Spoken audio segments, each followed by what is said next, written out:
तो स्टूडेंट्स अगर हम बात करें नंबर ऑफ नोड्स की, तो नंबर ऑफ नोड्स निकालने का फॉर्मूला होता है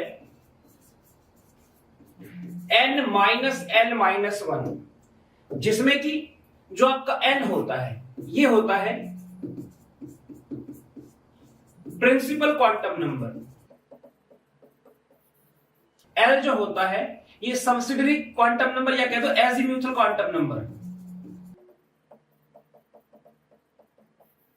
ठीक है, इसका तो आप पता लगा सकते हो अल्फाबेटिकल लेटर से।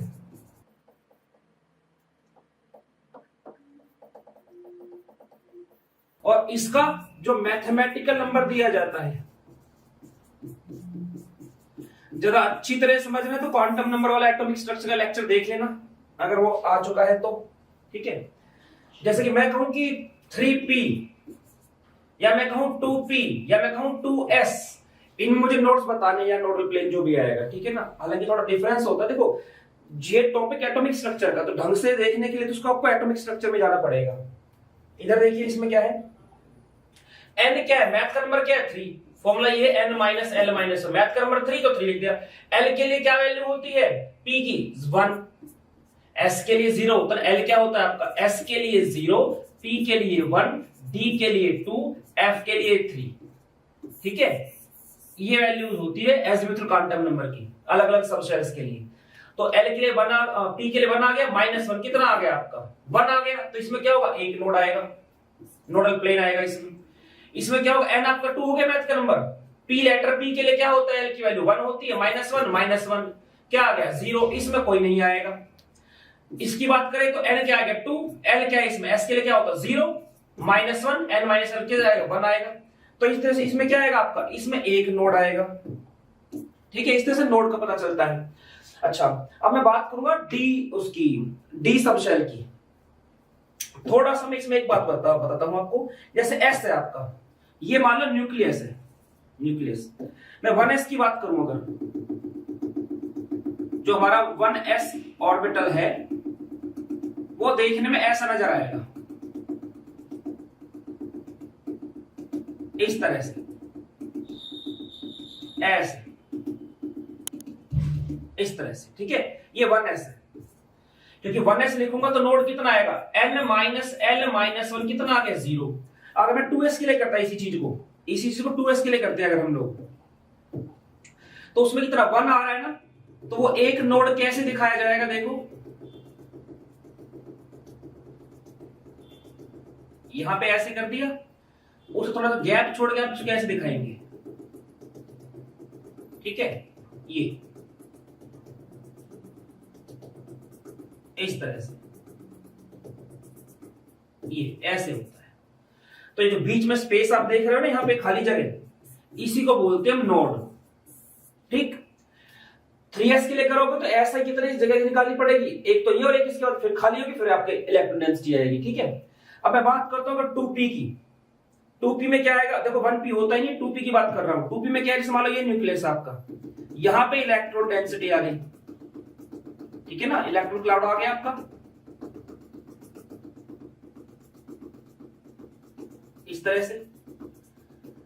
अब मान लो कि आपका एक्स प्लेन पर है, ये क्या आपका एक्स प्लेन पर है, एक्स एक्सिस में, तो जो z और y है जो दो बच गए, इनसे तो प्लेन जाएगा, एक कागज लेके मैं ऐसे एक प्लेन डाल दूं ऐसे, तो उसपे क्या है, उसपे कोई इलेक्ट्रॉन डेंसिटी नहीं है, मतलब वो क्या हो गया, वो इसका नोडल प्लेन हो गया। ये क्या हो गया आपका, नोडल प्लेन हो गया। ये जो नोड है, जो 3 डायमेंशनल रीजन होता है।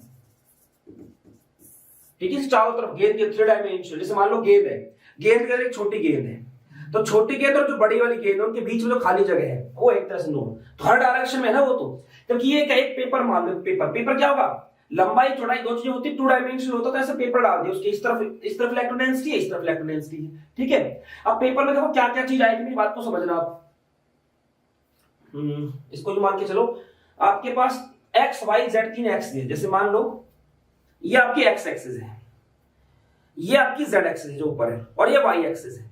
ठीक है, अब समझ अपनी गहराई से, इधर इलेक्ट्रॉन डेंसिटी है, इधर इलेक्ट्रॉन डेंसिटी है। जब पेज डालूंगा बीच में, तो उस पेज में क्या होगा, पेज की लंबाई होगी ऐसे ऊपर से नीचे की तरफ, जो कि वाई एक्स, जो कि जेड एक्सिस कवर कर रही होगी, और उसकी ऐसे चौड़ाई होगी जो कि आपका वाई एक्सिस कवर कर रही होगी सामने की तरफ। तो दो एक्सिस कवर करेगी ना, कौन कौन सा, एक तो जेड वाला और एक आपका वाई वाला।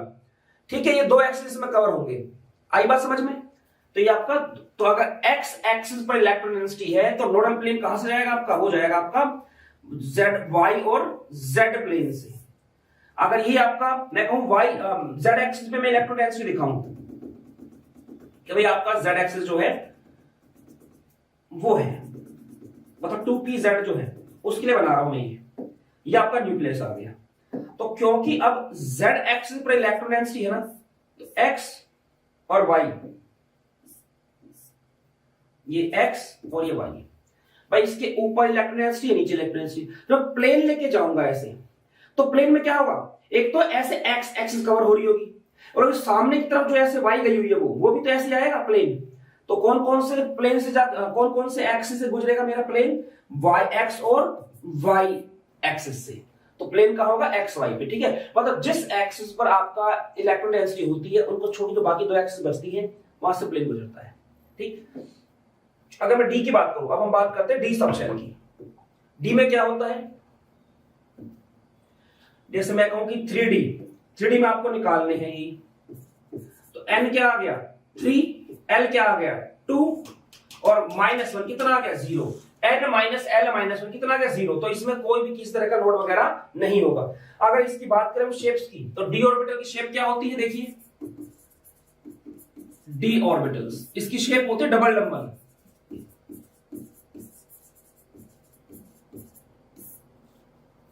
डबल डंबल में कैसे कैसे है, अब इसमें दो हिस्सों में इसको डिवाइड करूंगा मैं। एक तरफ होगा एक्सियल डी ऑर्बिटल्स, एक बार नॉन एक्सियल, एक बार एक्सियल डी ऑर्बिटल्स, और एक तरफ होंगे नॉन एक्सियल डी ऑर्बिटल्स, जिसमें एक्सिस के ऊपर बनेंगे दो डंबल वो एक्सियल होगा, और जिसमें एक्सिस के बीच में बनेंगे वो आपका नॉन एक्सियल होगा। जैसे कि ये x, ये z, ये y। ठीक है, एक यहां बनाते हैं x z y, इस तरफ आएंगे x z y, x z y। एक बार आपका ये आपका zx भी आएगा, एक बार आ चुका है आपका मुझे इसको थोड़ा सा मैं इस वाले में एक्सेस चेंज करूंगा, मैं इसमें एक्सेस चेंज कर रहा हूं, मैं इस वाले में यहां पे yz लिख रहा हूं, या रुको एक मिनट, ऐसे रखते zx है ना। पहले बात करूंगा मैं dx स्क्वायर y स्क्वायर की, तो जहां पे ना इनके नाम लिखता हूं पहले, तो ये आपका dz स्क्वायर, यहां बनाऊंगा आपका dyz, यहां बनाऊंगा मैं dzx, और यहां बनाऊंगा dxy। तो देखो जिनके नाम में स्क्वायर आ रहा है ना, स्क्वायर, उनमें तो इन एक्सिस के ऊपर बनने हैं लूप्स, पर इसमें x और y का यूज हो रहा है ना, तो एक डंबल तो बनेगा x पे ऐसे, इसका एक लूप यहां, एक लूप यहां, एक इस तरह से, ये एक डंबल बन गया। दूसरा क्या, y एक्सिस का यूज हो रहा है, तो एक ये यहां बनेगा। ठीक है, इस तरह से ये आपका dx square minus y square हो गया। dz स्क्वायर की बात करें अगर, तो वो कैसा होता है, अभी इसको ढंग से देखेंगे dz स्क्वायर को, क्योंकि इसकी शेप क्या बाकियों से अलग होती है। ये कुछ इस तरह से होता है, ठीक है, बीच में न्यूक्लियस रहेगा यहां पे हर जगह, और यहां पे ऐसे रिंग होती है। ठीक है, अब अगर बात करें एक्स वाई जेड की, तो वाई एक्सिस और जेड एक्सिस जो है इनके बीच में बनेगा आपका जो डंबल है, दो डंबल। जैसे मैंने इसको वाई लिया, इसको एक्स लिया, वाई और जेड का बोला इसने, ठीक है, तो यहां इसको इसमें बनाऊंगा मैं वाई जेड। देखो जिन दो के बीच में आपको बनाना होता है ना, उनके बीच में गैप ज्यादा रखो। जैसे मान लो मैं इसको y लिख रहा हूं और इसको z लिख रहा हूं यहाँ पे, तो y z के बीच दो डंबल आ सकते हैं। अगर मैं यहाँ पे ऐसे लिखूंगा z और y, तो इसके बीच में दो डंबल बनाने क्या है, मुश्किल है। तो इसलिए क्या करूंगा मैं इसको अपने आप देखोगे ना, एक बार मैंने जो एक्सिस है y, एक बार x के क्लोज दिखाई, एक बार क्या है z के क्लोज दिखाई है। जब z के क्लोज दिखाई है तो मतलब x और y के बीच में गैप बढ़ा दिया मैंने, x और y के बीच में गैप बढ़ा दिया, मतलब क्या है, मैं तो दो डंबल बनाऊंगा ना, वो x और y के बीच में बनाऊंगा, ठीक है, ऐसे। तो इसका नाम जो होगा वो होगा dxy, ये क्या है आपका dxy होगा, ठीक है, इसका नाम हो गया dxy। अब बनाऊंगा मैं y और z, dyz, तो इसमें डबल नंबर बनेगा वो y और z के बीच बनेगा, ठीक है, ऐसे बनेगा आपका इस तरह से। ये गोल है बिल्कुल, क्योंकि बोर्ड 2 डायमेंशनल, इसमें इसको थोड़ा सा दिखाना पॉसिबल नहीं है, ठीक। अब बनाएंगे हम लोग xy हो गया, yz हो गया, बनाएंगे dzx, ये आ गया मेरे पास dzx। तो इसमें सीधी सी बात है, जो z है और जो x है मैं उसके बीच में बनाऊंगा, तो कहां आएगा वो आपका, वो यहां आ गया, जैसे एक नंबर ये बन गया, दूसरा ये बन गया, ठीक है, इस तरह से। अब इनमें और बीच में क्या हर जगह, बीच में न्यूक्लियस है, इनमें कितने कितने नोड होंगे, इनमें कितने नोडल प्लेन है, तो देखो जो आपका इधर ना हर किसी में इस एक्सिस और इस एक्सिस से, मतलब सारे 90 डिग्री पे हैं, तो इनसे ना 45 डिग्री पे नोडल प्लेन आएंगे, दो नोडल प्लेन आएंगे, ठीक है ना, क्या आएंगे, दो नोडल प्लेन आएंगे 45 डिग्री पे।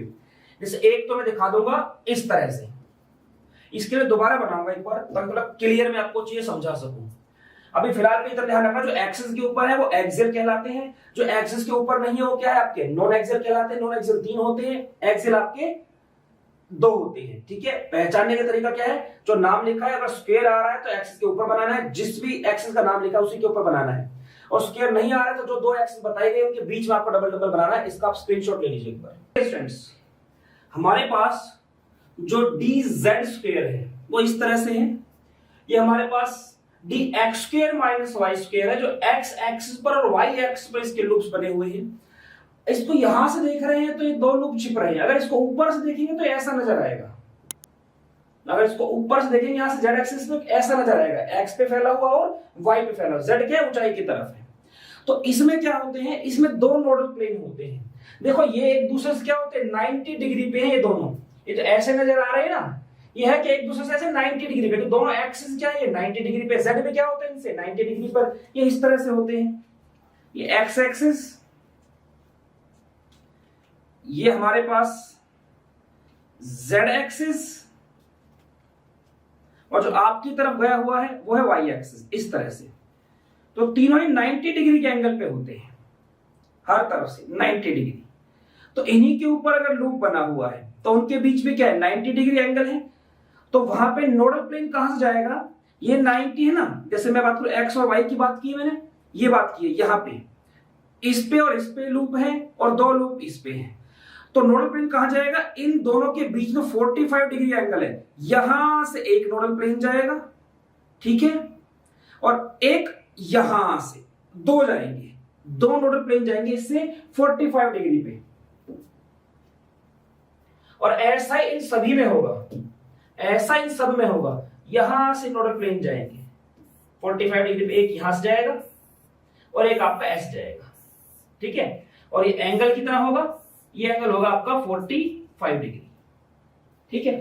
तो जितने भी आपके बाकी के मतलब dxy, dyz, dzx, dx² minus y², ये जो हमारे पास ये होते हैं ऑर्बिटल्स होते हैं, इन सभी में दो दो नोडल प्लेन होते हैं। जो dz² होता है, इसमें क्या होता है, देखिए इसमें क्या होता है, अगर आप देखें तो x y z, ये सॉरी हाँ x z और y, इनको ऐसे बनाया है मैंने, ठीक है। तो इसमें क्या होता है, जो z एक्सिस आपकी ये वाली, एक नंबर तो इस पे है, और बाकी जो x और y, ये जो आपका x और y बचते हैं, इस पे क्या है, इस पर चक्री घूम रही है, जो आप देखिए रिंग जो है रिंग। तो एक तरह से कह सकते हो इसका nucleus x axis, y axis, z axis, हर एक्सिस पे क्या इलेक्ट्रॉन डेंसिटी से घिरा हुआ है।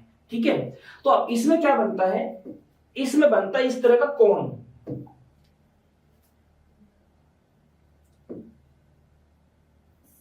ऐसा ऐसा कोण बनता है इसके अंदर। जो एस जाएगा ये इसको टच नहीं करता, ये इसको टच होगा, टच नहीं करेगा इसमें इलेक्ट्रॉन डेंसिटी को, यहां से होता हुआ ये ऐसे निकलेगा।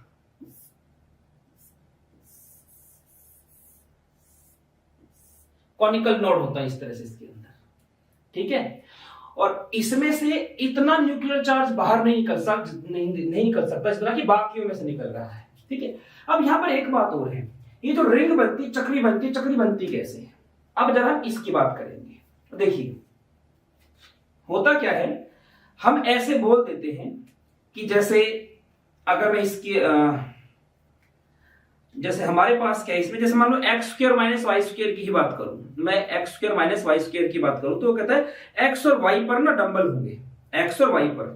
तो ये एक्स है, सॉरी ये एक्स है, ये जेड है, ये वाई है, तो एक डंबल यहां हो गया और एक डंबल यहां हो गया। पर एक बात को सोचिए, जहां से आप देख रहे हैं, मैं कहूंगा वाई एक्सिस टुवर्ड व्यूअर है, जो व्यूअर जहां से देख रहा है, जो देखने वाला है, उसकी तरफ जो एक्सिस है वो वाई एक्सिस है। तो अब ये z है, ये x है, लेकिन अगर मैं इसको ऊपर से देखूं तो, अब अगर मैं इसको ऊपर से देखूं तो व्यूअर तो ऊपर आ गया, तो y एक्सिस ये हो गया, तो ये क्या हो गया, z हो गया, ये x हो गया। तो कहने का मेरा मतलब क्या है कि ये चीज कहना कि x और y पर ही ऐसा होता है, ऐसा नहीं है। ये वास्तव में क्या होता है, मैं थोड़ा समझाता हूं। देखिए होता कुछ ऐसा है कि हमारे पास इस तरह से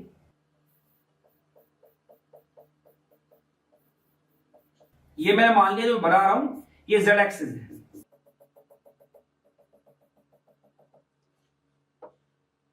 और एक मैंने मान लिया x एक्सिस पे है।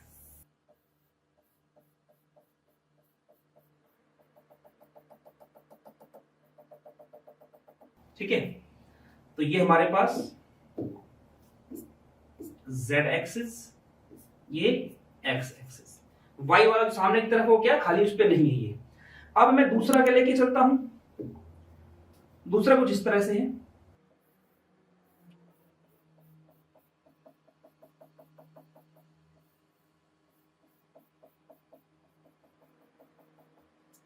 ये z एक्सिस हो गया। अब जो y है मैं उसको लेके चलूंगा, इसमें y क्या है, खाली है, ये y है, x खाली है, ये z है।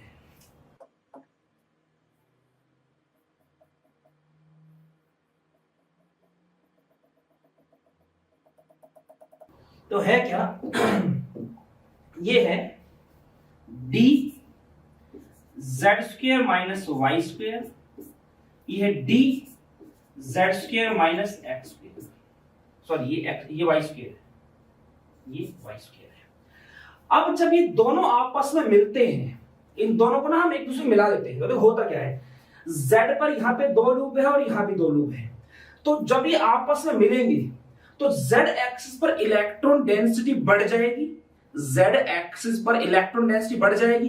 भाई मान लो ये था 50 डॉट यहां है, 50 यहां है, 50 डॉट यहां है, 50 डॉट यहां है, इलेक्ट्रॉन की जो ऑर्बिटल के थे, जो उसके फुटप्रिंट बताते हैं कि कहां से गुजरा है। तो 50-50 हर किसी में, इसमें हर जगह 50-50 है।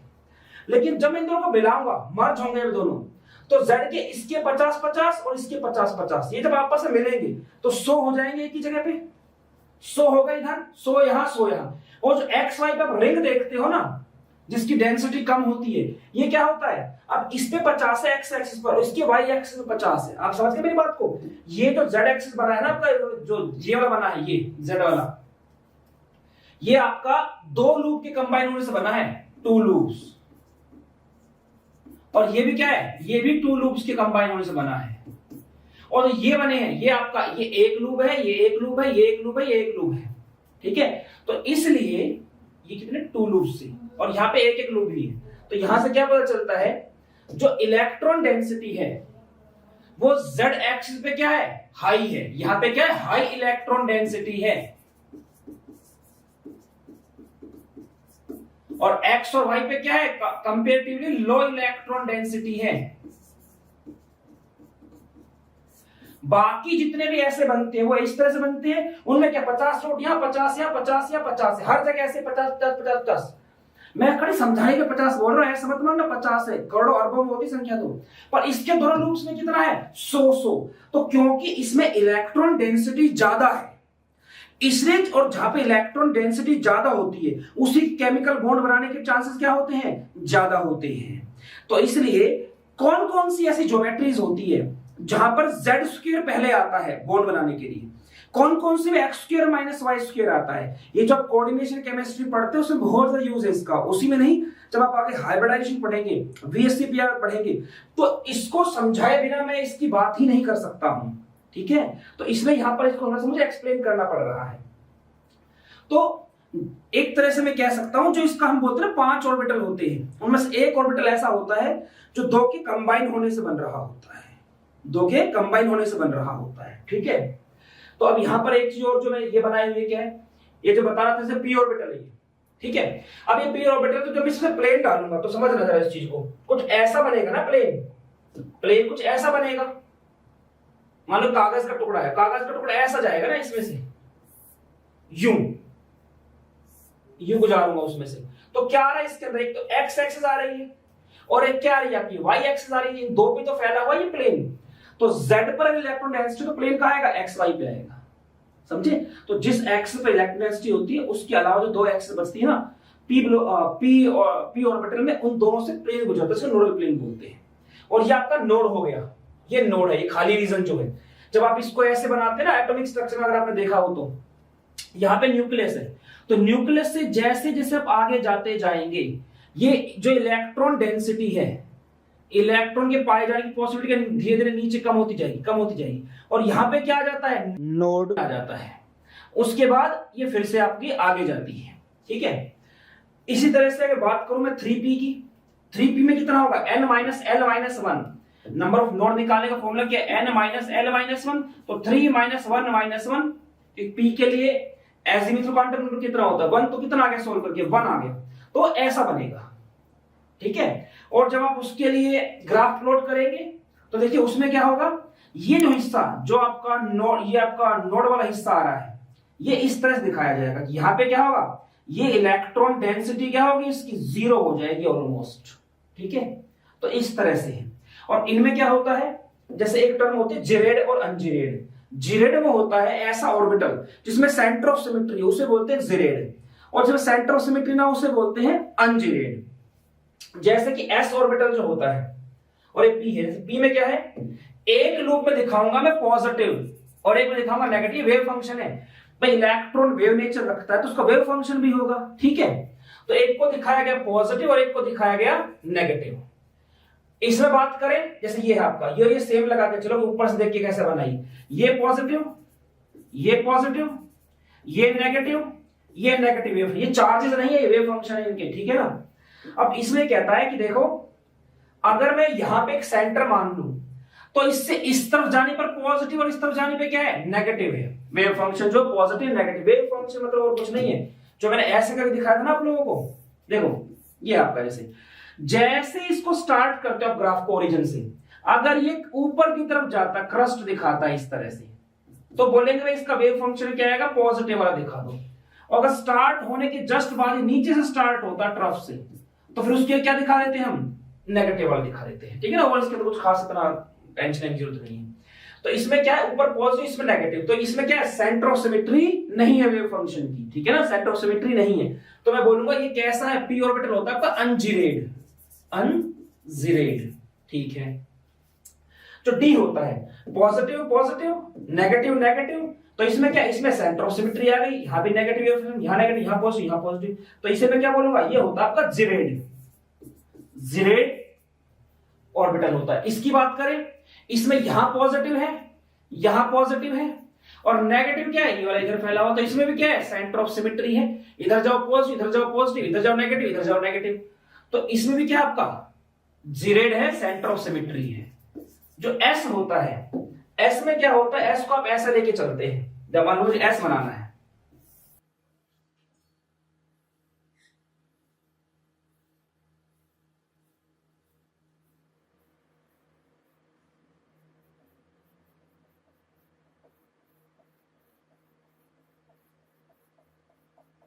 ठीक है,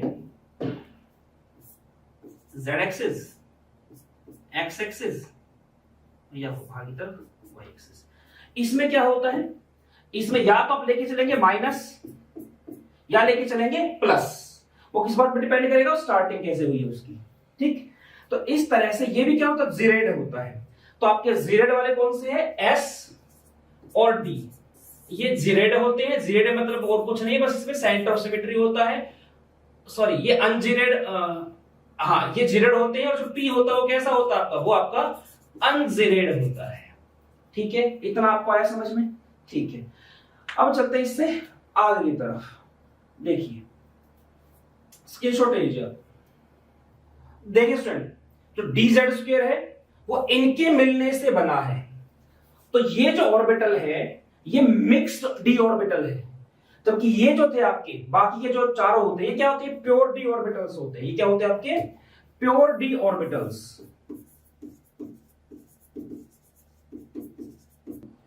देखिए स्टूडेंट, एक बात आपको ध्यान रखनी है, ये जो ऑर्बिटल बना है dz², ये कैसे बना है, इन दोनों के मर्ज होने से बना है, ठीक है। तो वास्तव में इसके अंदर 8 लूप्स हैं, 4 ये और 4 ये, बाकी सब में कितने आ रहे थे, सिर्फ 4 आ रहे थे, ये है ना, डी के बाकी जितने में कितने 4 है। तो इसे ध्यान रखना, न्यूक्लियस की तरफ इसका अट्रैक्शन क्या रहेगा, थोड़ा ज्यादा रहेगा। मैं समझाऊंगा मैं क्या बोलना चाह रहा हूं। देखो जब मैं इन दोनों के मर्ज होने से बना है ना, तो यहां पे जो चीज बनी है वो क्या है, वो है d2z² minus x² minus y²। इसका ये मतलब नहीं, मैं इन दोनों को ऐड करके लिख दिया है, इसका मतलब ये है जो आपका d है ना, ये d सॉरी जो z है, ये तो है आपका पॉजिटिव वाला, ये wave function positive wave function, ये क्या है आपका x वाला नेगेटिव वाला। ऐसे यहां भी z क्या आपका पॉजिटिव वेव फंक्शन को शो कर रहा है, यहां पे पॉजिटिव वेव फंक्शन, y क्या आपका नेगेटिव वाला। तो क्योंकि y और x नेगेटिव वेव फंक्शन वाले हैं, इसलिए इनके आगे नेगेटिव लगाया और z के आगे पॉजिटिव है, ठीक है। तो ये इस तरह से भी आप इसको लिख सकते हैं। अच्छा, क्योंकि ये एक से ज्यादा तरह के ऑर्बिटल्स के मिलने से बना है, इसलिए इसे बोलते हैं मिक्स्ड d ऑर्बिटल। और जो बाकी जो है ये 4 जो होते हैं बाकी, इन्हें बोला जाता है pure d orbital, pure d orbitals. और ये क्या आपका मिक्स्ड d ऑर्बिटल, ठीक है। तो अब इसमें क्या है, क्या सिमिलरिटी है और क्या डिफरेंस है इनके बीच में। देखो डिफरेंस इनके बीच में जो है वो ये है, इसमें सारे के सारे जो होते हैं ये चारों, इनके पास 4 लूप्स होते हैं, इसके पास 8 लूप्स होते हैं, पहला डिफरेंस है। दूसरा, इसमें 2 नोडल प्लेन होते हैं, इन सभी में क्या है 2 नोडल प्लेन होते हैं, जबकि इसमें क्या होता है, इसमें कॉनिकल नोड होता है, ठीक है ना। इसमें नोडल प्लेन नहीं होता, इसमें क्या होता है कॉनिकल नोड होता है, जिसके कारण इसमें से कम न्यूक्लियर चार्ज, न्यूक्लियस बीच में, इसमें से कम न्यूक्लियर चार्ज बाहर जा पाता है, ठीक है। कम न्यूक्लियर चार्ज बाहर जा पाएगा तो इसका अट्रैक्शन क्या होगा, थोड़ा सा ज्यादा होगा, जिसके कारण जो ऑर्बिटल्स डी के 5 ऑर्बिटल्स वो क्या बन जाते हैं, उनकी डीजेनरेसी खत्म हो जाती है, जो कि कोऑर्डिनेशन कंपाउंड में बहुत ज्यादा काम आएगी। एक चीज और देखना, जैसे देखो ये बीच में न्यूक्लियस हो गई, इसके अंदर बीच में इसने इसे क्या किया, चारों तरफ से घेर रखा है बिल्कुल, यहां से न्यूक्लियर चार्ज के निकलने के चांसेस क्या है, कम है। अगर पी में बात करूं, यहाँ पे यहां से बड़ी आसानी से क्या होगा, न्यूक्लियर चार्ज निकल सकता है। तो न्यूक्लियर चार्ज के निकलने के रास्ते कितने हो गए, 2 रास्ते दिख गए साफ साफ। डी में क्या है, वही न्यूक्लियर चार्ज 4 रास्तों से निकल सकता है, 2 ये हो गए और 2 ये हो गए। एफ में क्या हो गया, रास्ते और भी ज्यादा बढ़ जाते हैं। तो जितना इनमें से न्यूक्लियर चार्ज निकल पाएगा, उतना इनके न्यूक्लियस के बीच में अट्रैक्शन क्या होगा, कम होगा। और मैं कह सकता हूं इसके बेस पर कि एस जो होता है सबसे अच्छी तरह से न्यूक्लियस को शील्ड करता है, उससे कम अच्छी तरह शील्ड करता है पी, और डी क्या उससे भी कम शील्ड करता है, ठीक है। और अगर मैं डी की बात करूं तो डी के 5 ऑर्बिटल, ये 4 और ये 5वां, ये पांचों एक समान रूप से शील्ड नहीं करते, ये ज्यादा शील्ड करता है, क्योंकि इसमें एक्स वाई जेड मतलब एक्स वाई जेड तीनों ऑर्बिटल्स में क्या इलेक्ट्रॉन डेंसिटी है, जबकि इनमें ऐसा नहीं है। इसकी किसी में बात करोगे तो उसमें कोई एक एक्सिस क्या रहती है, बिल्कुल खाली पड़ी रहती है, तो वहां से न्यूक्लियर चार्ज ज्यादा निकल जाएगा। ठीक है, तो आप इसका स्क्रीनशॉट ले लीजिए, फिर इसमें आगे चलते हैं। तो स्टूडेंट हमने यहां से क्या देखा, हमारे पास मिक्स्ड डी ऑर्बिटल्स और प्योर डी ऑर्बिटल, ये दो कैटेगरी आ गई, जिसमें से जो मिक्स डी ऑर्बिटल है और जो प्योर डी ऑर्बिटल है, इनमें क्या चीज कॉमन है, कॉमन ये है all of them, all of these are, all of these are zeroed, इनमें क्या है, सेंटर ऑफ सिमेट्री है। ठीक है, क्या चीज इनमें अलग है, जो आपका प्योर डी ऑर्बिटल है इसमें होता है नोडल प्लेन, इसमें होता है नोडल प्लेन। ठीक है, जो कि इसमें आपका होता है कॉनिकल नोड, मतलब इसमें नोडल प्लेन नहीं होता है, ये नहीं होता है इसके अंदर। ये जो नोड होते हैं दो तरह के होते हैं, एक होते एंगुलर, एक होते रेडियल। ये जो एंगुलर वाले ना ये होते प्लेन, ठीक है ना, इसमें क्या पढ़ते हैं, नोडल प्लेन होते हैं, नोडल प्लेन। और नीचे वाली जो ना ये होता है सरफेस, इसमें प्लेन नहीं होता है। ठीक है, ये फर्क होता है इनके अंदर। ठीक है, तो ये तो डिफरेंस हो गया इधर जो अलग लिखा है, और ये आपका कॉमन हो गया, तो ये क्या सिमिलरिटी हो गई एक तरह से। ये क्या है इनकी सिमिलरिटी,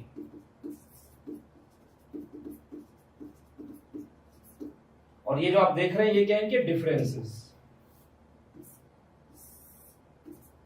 ये इसमें डिफरेंसेस।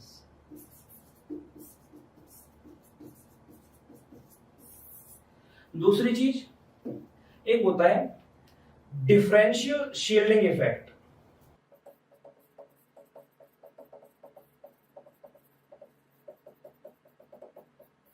ये डिफरेंशियल शील्डिंग इफेक्ट क्या होता है, देखो अगर एक सबशेल की जो ऑर्बिटल्स होते हैं वो न्यूक्लियस को अलग अलग एक्सटेंट में शील्ड करे, अलग अलग मात्रा में, अलग मतलब एक ज्यादा शील्ड कर रहा है, कम शील्ड कर रहा है, तो मैं बोलूंगा इनकी शील्डिंग कैसी डिफरेंशियल है, अलग अलग है।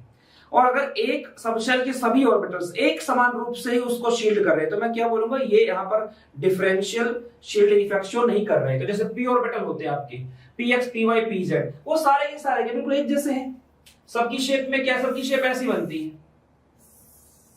इस तरह से।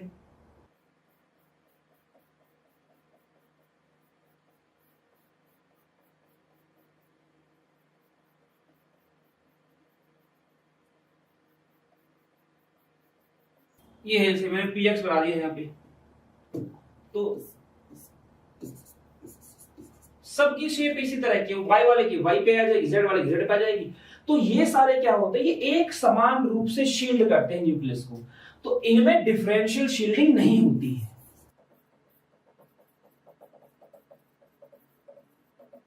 लेकिन जो डी ऑर्बिटल होते हैं उसमें चार ऑर्बिटल तो एक जैसे होते हैं, उनमें दो डंबल होते हैं, अगर चार लूप्स होते हैं ठीक है, जो कि आपका dx, जो कि आपके प्योर ऑर्बिटल्स है, dx dy dyz dzx और dx square minus y square, ये जो चार आपकी प्योर डी ऑर्बिटल्स होते हैं, ये तो एक तरह से शील्ड करते हैं चार लूप्स के हिसाब से। और जब तो dz स्क्वायर होता है, क्योंकि इसके अंदर होते हैं 8 लूप्स,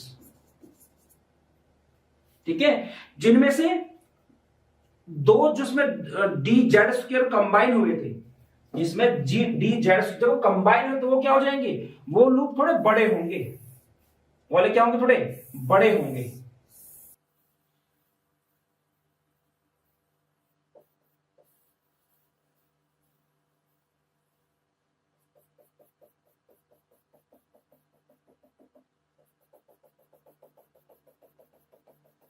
और जो एक्स और वाई पार्ट या कंबाइन नहीं हुआ था, वो वाले लूप्स क्या होते हैं उसके मुकाबले, वो छोटे रह जाते हैं। वो क्या है, वो छोटे रह जाते हैं। ठीक है,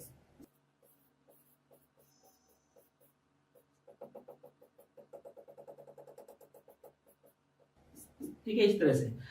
तो इसमें क्या है, इसमें 8 लूप्स है, इनमें 4 लूप्स होते हैं, तो ये ज्यादा शील्ड करेगा। ठीक है, ये क्या करेगा, ज्यादा शील्ड करेगा। तो इसलिए इसमें जो ऑर्बिटल्स की शील्डिंग है वो एक जैसी नहीं है। तो ये क्या शो करते हैं, ये आपके डिफरेंशियल शील्डिंग इफेक्ट को शो करते हैं। ठीक है, तो आज के लिए मुझे इतना डिस्कस करना था तो इस वीडियो में। तो जितना हो सकता है ज्ञान बटोरते रहिए, अपने टीचर्स का सम्मान कीजिए। मिलते हैं नेक्स्ट लेक्चर में, तब तक फिजिकली, मेंटली और स्पिरिचुअली तगड़े होने में ध्यान दीजिए। जय हिंद।